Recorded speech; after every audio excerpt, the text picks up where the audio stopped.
우리가 요즘 계속해서 안디옥 교회에 관해서 우리가 묵상하고 있습니다. 우리가 배우고 싶고 또 우리가 바라보고 있는 교회, 그리고 많은 교회들이 꿈꾸는 교회가 안디옥 교회라고 믿습니다. 과연 안디옥 교회는 어떤 일이 일어났고, 그들의 믿음은 어떠했고, 그들의 상황을 어떻게 그들이 이기고 극복했는가를 같이 알아보는 것은 중요한 의미가 있다고 믿습니다.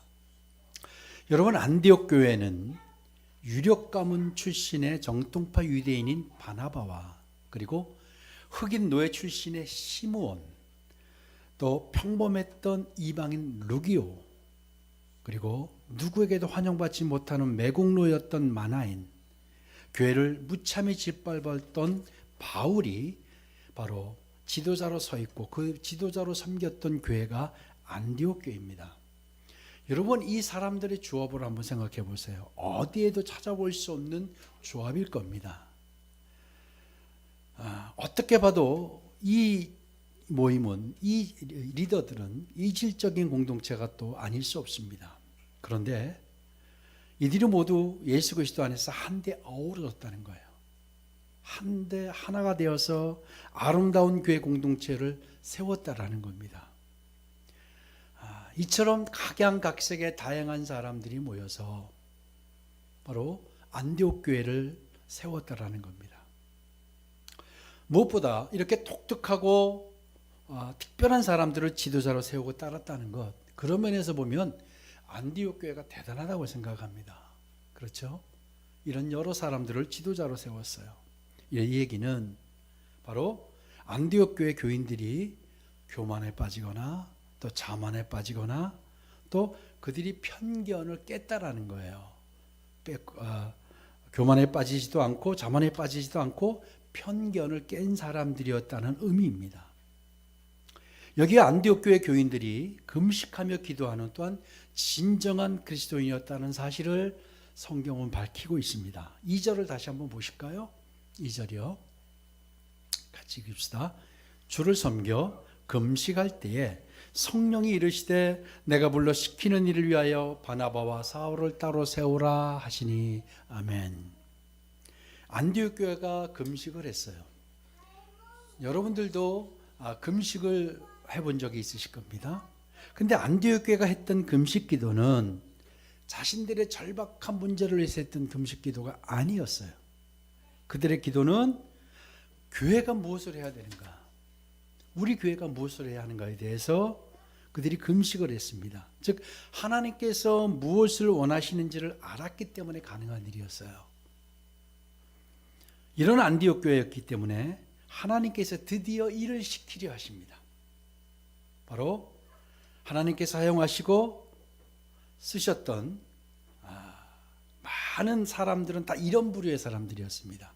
하나님께서 이제 안디옥 교회에 일을 시키려 하시는데 바로 우리 교회도 그렇게 되길 주 이름으로 축복합니다. 그러니까 자신을 위해서만 힘쓰고 애쓰는 사람이 아니라 하나님 나라의 일을 위해서 온 힘을 쏟은 사람들, 하나님은 이런 사람들을 쓰십니다. 그리고 이런 사람들이 있는 교회를 하나님께서 사용하신다는 사실을 기억하시기 바랍니다. 하나님께서 안디옥 교회 교인들의 믿음을 보셨어요. 그리고 시키려 하는 일이 있었다라는 사실에 오늘 저는 주목하려고 합니다. 여러분이 누구에게 일을 시킬 때 아무에게나 시키지 않으시죠? 그를 감당해낼 수 있는 사람, 그걸 할 수 있는 사람에게 일을 시키게 됩니다. 하나님도 마찬가지입니다. 하나님도 감당할 수 있는 사람에게 일을 시키십니다. 그렇다면 하나님께서 안디옥 교회를 통해 시키려 하신 일이 뭘까? 하나님께서 안디옥 교회를 통해서 하시려고 하시고 그들을 시키려 하신 일이 뭘까? 바로 그것은 바나바와 바울을 따로 세우라라는 거였어요. 이게 무슨 말이냐면 우리 지금의 말로 하면 선교사로 파송하라라는 말이에요. 우리 3절을 보실까요? 3절 같이 읽습니다. 이에 금식하며 기도하고 두 사람에게 안수하여 보내니라. 아멘. 주님께서 안디옥 교회에게 시키실 일이 있다는 명령을 받은 후에 안디옥 교회가 바로 금식을 시작합니다. 자, 이들이 왜 금식했을까요? 여러분 금식했다고 하잖아요. 그럼 안디옥 교회가 왜 금식을 했을까요? 한번 여러분 생각해 보세요. 그들이 진짜 하나님의 일을 위해서 금식했다고 하는데 뭘 위해서 금식을 했을까? 하나님이 시키신 일이 너무나도 이 사안이 중차대해서 너무나도 엄중한 일이기 때문에 금식을 했을까요? 물론 그랬을 겁니다. 그런데 이들은 한 번도 선교사로 파송한 일이 없어요. 그렇죠? 그들은 자신들이 신앙생활 하기 위해서 힘든 사람들이었어요. 그들이 그리스도인이 되어서 사람들의 핍박과 박해와 시선과 따가운 시선과 이런 압박들을 견디며 신앙생활을 하고 있던 사람들이에요.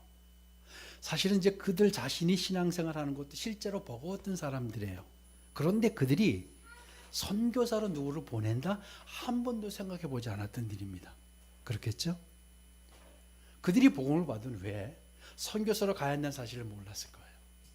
열심히 신앙생활하고 있는데 하나님께서 시키실 일이 있다. 그런데 바나바와 바울을 세워 선교사로 파송해라 라는 거예요. 일이 너무너무 이게 쉬운 일이 아니었던 거예요. 그래서 그들이 금식을 시작합니다. 그리고 이 일을 우리가 어떻게 할까? 할 수 있을까? 왜? 선교사를 보는 일이 그냥 단순하게 두 사람을 선택해서 보내기만 하면 되는 게 아니잖아요. 이 일이 너무나도 힘든 일이었고 버겁고 또 한 번 해보지 않은 일이었기 때문에 이건 기도밖에 없었던 거예요. 그래서 그들이 금식 기도를 시작합니다. 믿음이 좋죠. 이들의 믿음이 정말로 남달랐다고 생각합니다. 그래서 안디옥 교인들은 금식을 시작했고 기도하지 않고는 감당하기 어려운 일이었기 때문에 바로 금식을 한 겁니다. 그리고 주님의 말씀처럼 바나바와 바울을 선교사로 이제 세워 보내기로 결정을 합니다. 또 다른 이유는 없었을까요? 이들이 금식했던 이유가 한 가지 더 있었다면 바나바가 여러분 예루살렘 교회에서 파송을 받아서 안디옥 교회로 간 거 아시죠? 근데 가서 보니까 일이 너무 많은 거예요. 혼자 이 일을 감당할 수 없었어요. 그렇죠? 혼자 이 일을 감당할 수 없었기 때문에 누구에게 달려가죠? 누구에게 달려갔습니까? 바울에게 달려가죠. 다수에서 13년 동안이나 정말로 실패자처럼 마치 그렇게 칩거하고 있던 바울에게 달려갔어요. 그리고 같이 사역하자. 안디옥 교회가 사역이 너무 많다. 그래서 이것이 또 바울은 하나님의 말씀으로 듣고 같이 안디옥으로 옵니다. 그리고 안디옥에 와서 그들이 사역을 시작했어요. 1년 동안 사역을 시작했는데요. 엄청난 일이 일어나요. 바울과 바나바를 통해서 양육받고 했던 사람들의 삶이 변하기 시작합니다. 근데 그들의 삶이 얼마만큼 변했느냐? 생전 보지도 못한 이 사람들의 삶은 정말로 보지 못한 삶이었던 거예요. 그러니까 그들이 표현할 방법이 없어서 뭐라고 표현하죠?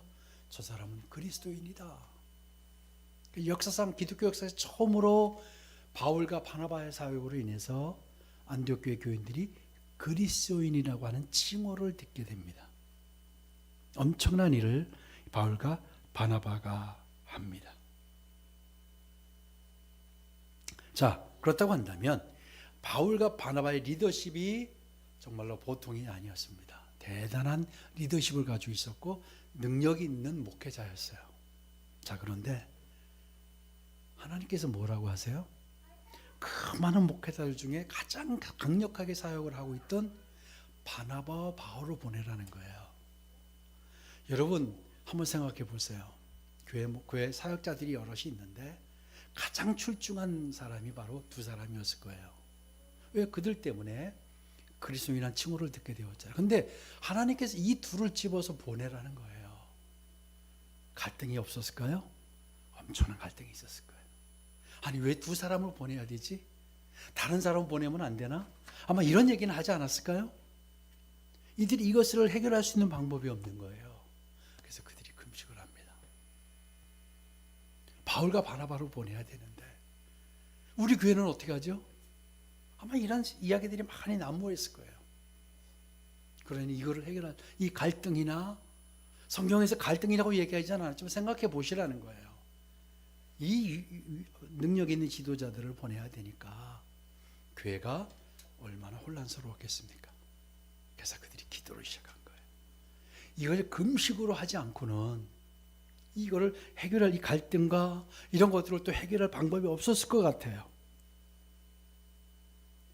그럼에도 이 모든 과정을 통해서 마침내 그들은 성령 하나님의 명령에 순종을 합니다. 그리고 바나바와 바울을 보내 힘과 용기를 얻게 됩니다. 이게 무슨 의미일까요? 안디옥교회 교인들이요, 바나바와 바울을 자신들과 계속 함께 있어야 한다는 생각을 이제 그들이 버린 결과예요. 그러니까 누구보다 바나바와 바울은 안디옥교회에 없으면 안 되는 지도자였는데, 그러나 성령께서 시키시는 일이라면 자신들의 생각과 고집과 편견을 다 거두었다는 사실이에요. 교회가 성장하는 것은 내 생각과 내 편견과 내 고집을 꺾는 일이었다라는 거예요. 그걸 다 꺾었어요. 왜 하나님 이들을 보내야 됩니까? 아니요. 자기들이 기도하면서 자신들의 편견, 생각 이것들을 다 꺾었어요. 근데 그래서 어떤 일이 일어난지 아세요? 정말 엄청난 일이 일어납니다. 저는 이 본문을 보면서 깜짝 놀랐어요. 본문 4절입니다. 4절 한번 보실까요? 4절 시작. 두 사람이 성령의 보내심을 받아 실리기아에 내려가 거기서 배 타고 구브로에 가서 아멘. 자, 4절을 잘 보면 뭐라고 기록되어 있어요? 두 사람이 누구의 보내심을 받았어요? 성령의 보내심을 받았다고 했어요. 자, 3절을 다시 가보실까요? 자, 같이 이에 금식하며 기도하고 두 사람에게 안수하여 보내니라. 아멘. 누가 보낸 거예요? 안디옥 교회가 보낸 거잖아요. 안디옥 교회가 금식하고 기도하여 두 사람에게 안수하여 보냈는데 4절은 뭐라고 하냐면 4절 두 사람이 누구의 보내심을 받아? 성령의 보내심을 받아. 성령이 보내셨다고 성경은 증거하고 있어요. 그러니까 바나바 바울을 안디옥 교인들이 보냈는데 근데 성경은 뭐라고 하냐면 이게 성령이 보내신 거다라고. 그들의 일이 누구의 일이 되었다고요? 성령의 일이 되었다는 거예요. 아멘. 성경에서 그들의 일이 성령의 일이었다. 성령이 보내신 것이다라고 표현을 했다라는 거예요. 놀라운 일이었습니다. 안디옥 교회 교인들을 믿음으로 그들이 금식하며 말씀을 따랐는데 이 일이 성령께서 보내는 일이 되었다라고 하는 엄청난 이야기를 오늘 기록한 거예요. 안디옥 교회 교인들이 보냈는데 누가 보낸 거라고요? 성령이 보냈다라고 이야기하세요. 저는 우리가 그렇게 되길 주 여러분을 축복합니다. 여러분, 일반적으로 사람들은 대화를 나누면서도 상대방의 말을 제대로 다 듣지 않는 경우가 많아요. 제 아내가 저에게 자주 핀잔을 주는 것 중에 하나가 이 부분이에요. 근데 사람들은요, 듣긴 들어요. 듣는데 많은 경우 상대방의 말에 대한 내 생각을, 내 주관적인 생각을 자꾸 덧입어요. 그렇게 해석을 해요. 왜? 편견을 벗어나지 못하기 때문이에요. 우리 모두는 편견 속에 살아요. 그렇죠? 누구나 다 정도의 차이지 다 편견을 가지고 있어요. 근데 만약 안디옥 교회가 이런 사람들로만 모인 교회였다라고 한다면 절대 경험할 수 없는 일이 바로 성령의 보내심을 받아야 해요. 안디옥 교회 교인들은 사람들을 자신의 주관으로 판단하거나 하지 않았다라는 거예요. 그리고 하나님이 시키신 일에 대해서 내 고집과 내 생각과 내 마음과 내 선입견과 내 판단으로 내 편견으로 결정하지 않았다는 거예요. 여러분, 안디옥 교회 구성원들을 한번 보세요. 출신 배경과 사고방식, 그들의 가치 달라도 너무 다른 사람들이잖아요. 이런 사람들이 그들의 배움도 달랐고 교육적인 차이도 있었고 이념, 사회적 여러 가지 문화들, 그런데 이걸 다 넘어서 이런 얼마나 갈등이 있었겠어요. 또 답답한 일은 얼마나 많았을까요? 하지만 이걸 다 극복합니다. 그러면서 바울과 바나바를 세웠던 겁니다. 어떻게 가능했다고요? 나의 고집과 편견과 판단을 다 내려놓고, 그랬더니 그 일이 안디옥 교회가 한 일인데 성경은 그 일이 성령이 보냈다라고 말씀을 하셨어요. 자기 편견들을 뒤로하고 상대를 존중하는 문화가 안디옥 교회에 있었다라는 겁니다. 예수 그리스도 안에서 서로 존중했던 거예요. 그렇기 때문에 안디옥으로부터 전 세계로 생명이 흘러갈 수 있었습니다. 아멘. 괜히 안디옥 교회로부터 흘러갔던 게 아닙니다. 이런 교회였기 때문에 생명이 흘러갈 수 있었습니다. 그래서 하나님의 생명의 통로로 그들이 사용됩니다. 안디옥 교회가 한 일이지만 주님은 성령의 보내심이 되었다고 인정하신 겁니다. 정말 신비로운 일이었다고 저는 믿습니다. 우리 교회가 어떻게 나가야 하고 어떻게 우리 교회가 사역해야 하는지를 분명히 제시하고 있습니다. 바로 안디옥 교회 같이 되길 주 이름으로 축복합니다. 그렇게 되십시다.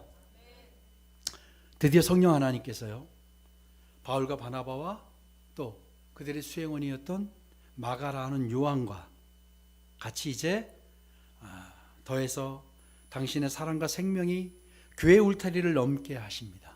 세상 속으로 흘러가게 하십니다. 여러분 가정마다, 여러분의 자녀마다 이 생명의 생수가 흘러가길 주님으로 축복합니다. 여러분이 결단하고 하시는 일들이 성령께서 하시는 일이 되면 됩니다. 내 일이 아니라 내가 일하지만 이거 성령께서 하신 일이 되면 생명이 흘러갑니다. 이게 원리입니다. 다시 이야기하면 그렇지 않으면 생명이 흘러가지 않는다는 거잖아요. 내 판단과 내 생각과 내 고집으로만 하게 되면 안 흘러가는 거예요. 안디옥 교회를 넘어서 그 울타리를 넘어서 넘어갔던 것은 뭐라고요? 바로 자신의 편견을 다 내려놨어요. 그리고 인정하기 시작했어요. 그리스도의 사랑으로 인정하기 시작했어요. 우리 그래서 성령 일이 되었다. 우리 4절 5절을 한번 보실까요? 4절 5절 같이 읽습니다. 두 사람이 성령의 보내심을 받아 실루기아에 내려가 거기서 배 타고 구브로에 가서 살라미에 이르러 하나님의 말씀을 유대인의 여러 회당에서 전할세 요한을 수행원으로 두었더라. 아멘. 자, 이제 주님의 본격적인 통로로 쓰임받게 된 바울과 바나바, 그리고 요한은 성령 하나님의 인도하심을 따라 어디로 가냐면 실루기아로 갑니다. 그것은 첫 번째 목적지인 구브로 섬을 가기 위해서, 배를 타기 위해서 그리 가겠습니다. 그런데 이 장면은 바울과 바나바가 요한을 데리고 실루기아에 가서 배 타고 구브로에 가기 위해서 실루기아에 간 이 장면은 기독교 역사에서 정말로 기념비적인 사건이고 정말 놀라운 일이 되었습니다. 여러분, 바울이 어떤 사람입니까? 바울을 아시죠? 이 사울을 아시죠? 바울은 교회를 짓밟던 인간이었어요. 예루살렘에서 200km나 떨어진 다메섹까지 가서 예수 믿는 사람들을 잡아 죽이려고 했던, 앞장섰던, 그리스도인들을 짓밟는 것을 자신의 사명으로 알고 살았던 사람이 바울입니다. 근데 그가 다메섹 도상에서 주님께서 그를 사로잡아 주셨고, 그리고 그를 위해 이 세상 모든 사람에게 당신의 사랑과 생명을 흘러가게 하기 위해 택하셨다고 하신 일이 있었어요. 그 일로 말미암아 그가 이제 하나님께 쓰임 받게 되었는데, 우리 한번 보실까요? 사도행전 9장 15절 같이 읽습니다. 주께서 이르시되 가라, 이 사람은 내 이름을 이방인과 임금들과 이스라엘 자손들에게 전하기 위하여 택한 나의 그릇이라. 자, 근데 이렇게 택함을 받은 이 바울이 완전히 변했다는 사실을 우리가 수개월 전에 같이 말씀을 나눴어요. 완전히 변했어요. 그런데 하나님은 그런 바울을 바로 사용하지 않으시고 마치 실패자와 같은 삶, 13년 동안을 고향에서 살게 내버려 두셨어요. 그리고 안디옥 교회로 부르시더니 1년 동안 지도자로 일하게 하십니다. 왜 그러셨을까요? 본격적인 생명의 그릇으로 사용하시기 위함이었습니다. 하나님께서요, 누군가를 선택하셨다고 반드시 당장 그를 당신의 도구로 사용하지 않는다는 것 여러분 아셔야 합니다. 물론 예외적인 경우도 있을 수 있지만 하나님께서 부르셨다고 해서 그를 당장 그릇으로 사용하지 않으셔요. 그러니까 선택과 사용하심 사이에 반드시 훈련의 과정을 거치게 하신다는 겁니다. 그렇게 우리도 마찬가지예요. 우리도 하나님께 응답을 받았어요. 응답을 받았는데 정말로 하나님의 역사가 이루어지지 않는 것 때문에 여러분 실망하신 적이 있을 겁니다. 왜 그럴까? 하나님께서 우리 교회를 이 서정 지역으로 보내셨는데 왜 하나님이 다음 시즌을 완벽하게 이루어가지 않으실까? 라고 생각할 수도 있어요. 정말로 나의 뜻과 전혀 다른 상황 속에 처해 있을지라도 여러분 그 상황 속에서 정말 믿음으로 하나님이 훈련시키고 계시다는 사실을 아셔야 합니다. 우리가 어떤 상황에 있어도 하나님께 감사드리고 마지막까지 끊임없이 우리가 하나님께 온전히 우리의 삶을 의탁해야 합니다. 바울이 그런 삶을 살았습니다. 그래서 바울을 얼마 만에? 17년 만에. 바울을 부르신 지 17년 만에 당신의 본격적인 도구로 사용하셨습니다. 그래서 하나님의 때가 이르면 하나님께서 우리들 역시 반드시 도구로 사용하실 줄로 믿습니다. 조급해하지 마시고 아무것도 이루어지지 않는다고 우리가 절망하지 마시고 그렇게 하시길 주의 이름으로 축복합니다. 바울 일행이 찾아간 이 실루기아를 살펴보면요, 실루기아의 헬라어는 셀루케이아입니다. 그러니까 주전 300년경 셀루코스 1세에 의해서 건설된 셀루케이아는 당시 시리아 지역의 최대 항구라고 제가 지난주도 말씀을 드렸을 겁니다. 이 거대한 헬라 제국을 일으킨 알렉산더 대왕 아시죠? 그가 33세의 젊은 나이 유조를 합니다. 그리고 그의 휘하 장군 4명에 의해서 그 모든 나라가 이게 분할 통치가 되게 되죠. 근데 그 중에 중동 지역을 석권했던 셀루코스 1세가 자신의 이름을 쫓아 셀루코스 왕조를 이제 세웠습니다. 여러분 아시겠지만 자신의 아버지 안티오코스를 기념하기 위해서 자신의 영토 내에 안디옥을 16개나 만들었다고 했잖아요. 그야말로 이 거대한 항구 도시는 셀루코스의 것이라고 해도 과언이 아니었습니다. 그로부터 300년이 지났어요. 300년이 지난 뒤에 셀루코스 왕조의 영토는 로마 제국으로 넘어갑니다. 그리고 그게 정말 중요한 거점인 것을 알고 로마 황제는 대대한 보수 작업을 하죠. 그래서 결국은 그 도시가 황제의 항구가 됩니다.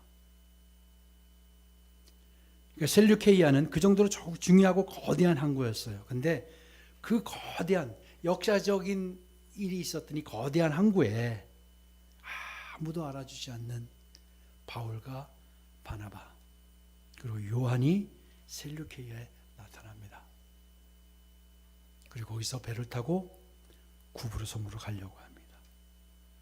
여러분 아무도 알아주지 않지만 그러나 그들이 거기서 실리기아에 온 그 순간은 이야말로 세계의 역사의 흐름이 뒤바뀌는 역사적인 순간이었습니다.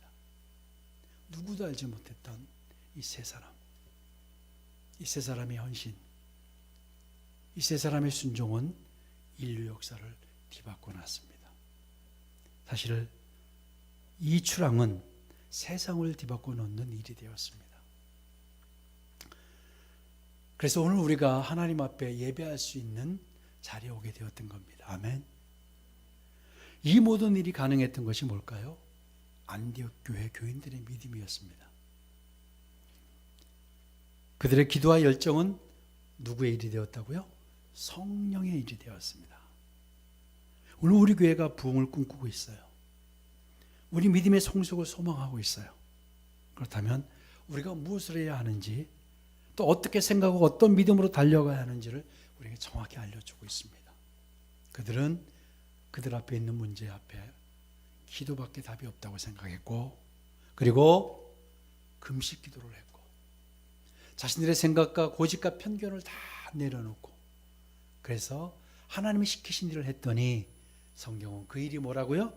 성령이 하시는 일이 되었다라고 말씀하셨어요. 바로 우리 교회가 그렇게 되기를 주의 이름으로 축복합니다.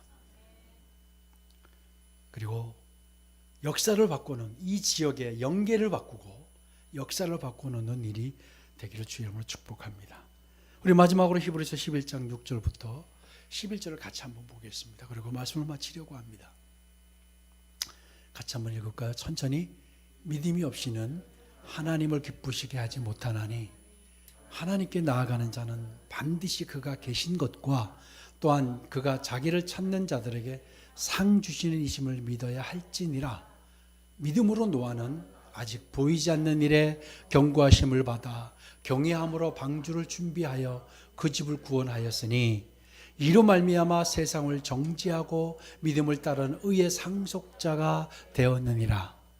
믿음으로 아브라함은 부르심을 받았을 때 순종하여 장래의 유업으로 받을 땅에 나아갈새 갈 바를 알지 못하고 나아갔으며 믿음으로 그가 이방의 땅에 있는 것 같이 약속의 땅에 거류하여 동일한 약속을 유업으로 함께 받은 이삭 및 야곱과 더불어 장막에 거하였으니 이는 그가 하나님이 계획하시고 지으실 터가 있는 성을 바랐습니다.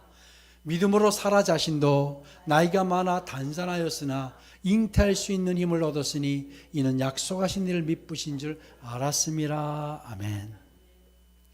여러분, 우리도 이런 믿음으로 보이지 않지만 유업을 붙들고 약속을 붙들고 달려간 여러분 되시길 주의 이름으로 축복합니다.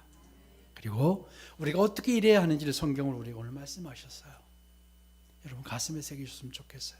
한번 들리고 그냥 지나가는 이야기로 아니고 정말 우리 교회가 어떻게 나가겠구나.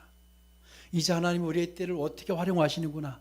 이제 우리를 부르시고 택하시고 이제 사용하시는 순간이 되었구나. 그러면서 기도하며 나아갔으면 좋겠습니다.